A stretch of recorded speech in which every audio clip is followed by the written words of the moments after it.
आशा करता हूं आप सब बहुत अच्छे होंगे। मेरा नाम है सिद्धांत अग्निहोत्री, स्टडी ग्लोस पे आपका बहुत बहुत स्वागत है। दोस्तों, चाइना में ये क्या हो रहा है? एक और मिस्टीरियस वायरस जो है वो चाइना में इमर्ज हो रहा है और WHO इस पर चिंतित है। बात करेंगे, लेकिन उससे पहले दोस्तों हम बात करेंगे हमारे शानदार लिमिटलेस कोर्स की। लिमिटलेस लीडरशिप एक ऐसा कोर्स है जिसके में आप सब कुछ जीत सकते हैं। 20 से ज्यादा लेक्चर्स, सिर्फ 300 रुपए का कोर्स है, ओनली 300। बहुत सारी किताबें, ढेरों केस स्टडीज, और इसमें हम ये बताएं कि एक्चुअल में आप किसी भी क्षेत्र में एक्सेल कैसे करें, किसी में भी नंबर 1, कहीं पे भी जाए तो नंबर 1 कैसे हो। तो ये 1 दिसंबर से क्लास शुरू होगी। 25 नवंबर को हम अपना स्पेशल डिस्काउंट बंद करेंगे, तो फटाक से कोर्स को अवेल करें। लैपटॉप पे एक्सेस मिलेगा, देर ना करें, प्रशांत सर इसको कवर करेंगे। तो सबसे पहले तो हम मिस्टीरियस वायरस की बात कर रहे थे। देखिए, WHO ने यह बोला है कि कुछ तो गड़बड़ है, ठीक है, क्योंकि बीजिंग में, लाइनिंग में कुछ ऐसे शहर हैं चाइना के बड़े बड़े जहां पे ये बीमारी हमको देखने को मिल रही है। अब कौन है हमको नहीं पता, एक चीज पक्की है कि ये रेस्पिरेटरी इलनेस है, यानी कि सांस से संबंधित बीमारी है। Influenza like pneumonia. निमोनिया क्या होता है? जब आपके एयर सैक्स क्या होते हैं? कैपिलरीज ही बेसिकली, जहां पे आपका, हमको पता है कि हम लेते हैं ऑक्सीजन और देते हैं कार्बन डाइऑक्साइड, तो वो एक्सचेंज जो होता है ना, वो यहीं पे ही होता है, ठीक है। छोटे छोटे होते हैं ये। अब जब इनमें पस भर जाता है या कोई ऑब्स्ट्रक्शन आ जाता है तो हमको सांस लेने में दिक्कत होती है। तो निमोनिया लाइक इलनेस जो है वो चाइना में हमको देखने को मिल रही है। अब WHO ने बोला कि भैया एक डिटेल्ड रिपोर्ट दो हमको, क्योंकि हमको डर है। क्या था कोविड? इन्फ्लुएंजा लाइक, याद है? कोविड भी तो इन्फ्लुएंजा लाइक, वो इन्फ्लुएंजा ही तो था, एक तरीके का रेस्पिरेटरी डिजीज थी वो, कि सांस लेने में प्रॉब्लम। होता क्या है कि आपका ये ब्रोंकाइल, ये ट्यूब होती है, ठीक है, जो आपके लंग्स दो इधर जाते हैं, लंग्स से कनेक्टेड होती है, फिर होती है उसमें ब्रोंकियोज, जो बहुत छोटी छोटी ब्रांचेस होती है ना, और लास्ट में आपका एल्वियोली होता है। एल्वियोली में ही आपका एक्सचेंज होता है ऑक्सीजन और कार्बन डाइऑक्साइड, मतलब यहीं पे ही जो है एक्सचेंज ऑफ गैसेस ब्लड के थ्रू, और यहां पे ACE2 रिसेप्टर्स पाया जाता है। और ACE2 रिसेप्टर्स क्या है? जो कोविड वायरस है ना, उसका जो स्पाइक प्रोटीन है वो इसी से ही चिपकता है। ACE2 रिसेप्टर्स जो होते हैं, जहां पे भी पाया जाएगा वो पार्ट इन्फेक्ट होगा। ब्रेन पे भी पाया जाता है, ब्रेन में भी इन्फेक्ट होता है। तो एक तरीके से कोविड का जो स्पाइक प्रोटीन है वो है चाबी, और हमारा ACE2 रिसेप्टर है वो है ताला। तो एल्वियोली, कहीं पे भी अगर आप देखो, जो रेस्पिरेटरी इलनेस होती है उसमें एल्वियोली इफेक्ट होती है, दिक्कत होती है। तो कोविड-19 भी ऐसे ही था, और कोविड-19 को भी चाइना ने छुपाया था। आउटब्रेक तो 2019 जुलाई में ही हो गया था। बर्बाद तो सब जुलाई में ही होने लगे थे, लेकिन इसका खुलासा कब हुआ? मुझे आज भी याद है दोस्तों, इसका खुलासा हुआ 2019 फरवरी या मार्च में आते आते 2018 जुलाई से यह फैल रहा था, लेकिन खुलासा इसका बहुत टाइम बाद हुआ। तो इस बार जो प्रोमेड है, जो बहुत ही इंपॉर्टेंट संस्था है, WHO की ही सब्सिडरी, वो कह रही है कि आप हमको डिटेल्ड इंफॉर्मेशन दीजिए, अगर ऐसा कुछ है तो हम लोगों को आगाह करेंगे। 10 पॉइंट दोस्तों मैंने लिखे हुए हैं, तो मैं 10 पॉइंट आपको बताता हूं। प्रेस कॉन्फ्रेंस की गई बेसिकली WHO द्वारा, नेशनल हेल्थ कमीशन, और उन्होंने यह बताया था कि रेस्पिरेटरी डिजीज लगातार बढ़ते जा रहे हैं। अच्छा, इसमें बच्चे ज्यादा प्रभावित हैं, बच्चों को यह वायरस पकड़ रहा है। तो सबसे पहले तो प्रोमेड, जो कि एक पब्लिकली अवेलेबल सर्वेलेंस सिस्टम है, जो पूरी दुनिया में जहां पे भी बीमारियां फैल रही हैं, इंफेक्शियस डिजीज, उसको रिपोर्ट करती है।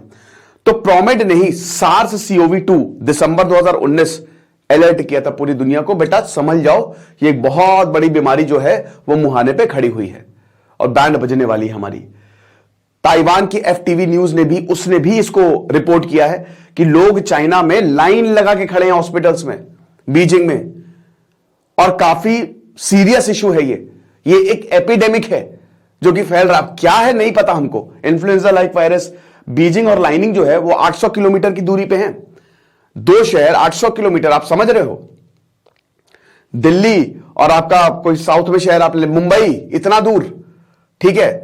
तो अब इतनी दूर पे 2 शहर, आप अगर मान लीजिए कि ये लोकल ही होता, ठीक है, एंडेमिक होता, तो उसी एरिया में रहता, बट ये फैल गया तो ये एपिडेमिक हो गया।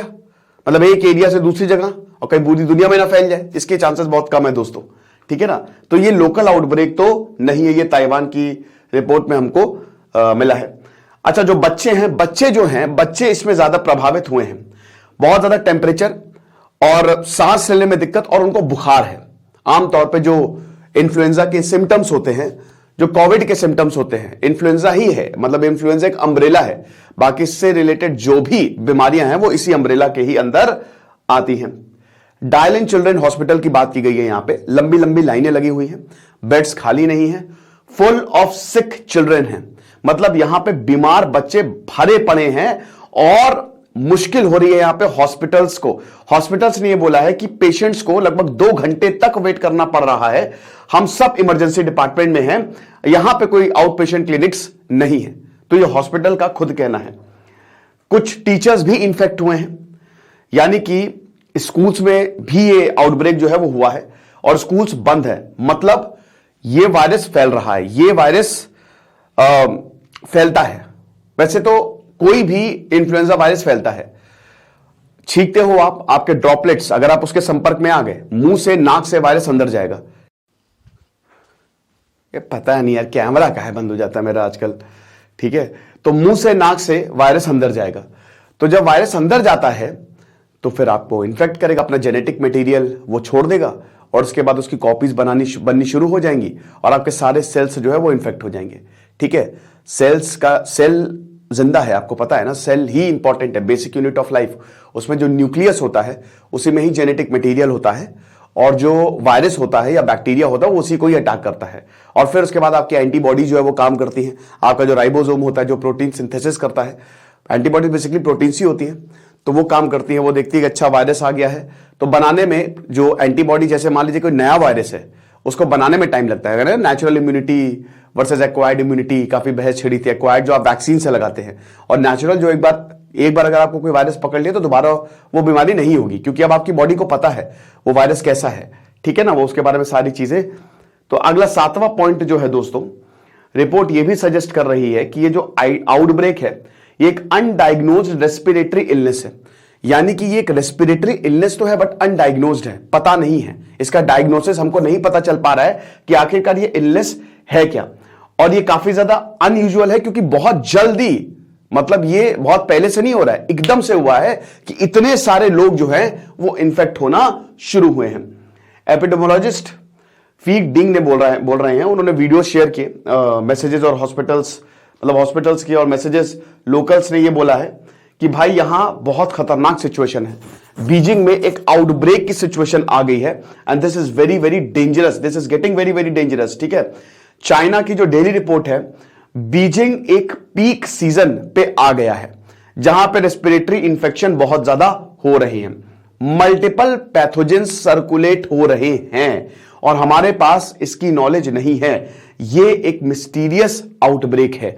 तो पहली बात तो ये है कि बहुत सारे चाइना की अनयूजुअल फूड हैबिट्स, चाइना में और भी बहुत सारी ऐसी चीजें होती हैं जिसकी वजह से चाइना में मल्टीपल पैथोजेंस जो हैं वो अटैक कर रहे हैं लोगों को, तो it is quite dangerous. Experts की बात करें तो उनको और ज्यादा इंफॉर्मेशन चाहिए, इसीलिए WHO ने बोला कि सारी इंफॉर्मेशन दो, क्योंकि अब लॉकडाउन हट गया है तो ये कहीं पे भी जाएगा तो फैलेगा। तो वैसे तो अब आप मास्क पहन के चला ही चलिए, मास्क पहनिए चाहे जहां पे भी जाएं, पॉल्यूशन से भी बचेंगे, पॉल्यूशन भी काफी ज्यादा हो ही रहा है। तो ये लेक्चर था, बाकी जो भी समक्ष हमारे आएगा वो हम आपको बताएंगे। कोर्स को आप जरूर अवेल करें, आपको बहुत ज्यादा फायदा होगा। Thank you so much.